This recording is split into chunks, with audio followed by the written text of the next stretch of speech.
बहुत अच्छे से आपने अपनी प्रस्तुति दी।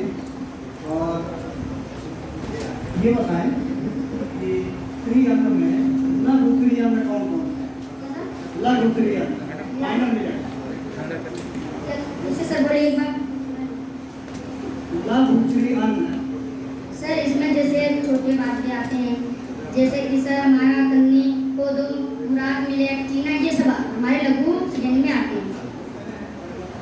संख्या में सर 4 है।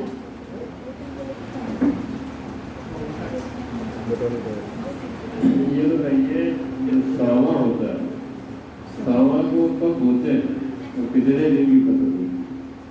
सर सामा हमारा 65 दिन में तैयार हो जाता है। और सर सामा को जैसे बारिश के मौसम में बोई जाती है।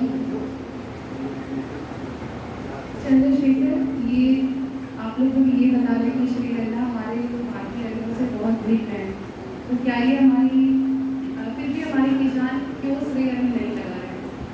मैं जैसे श्री अन्न को गरीबों का निधि कहा जाता है,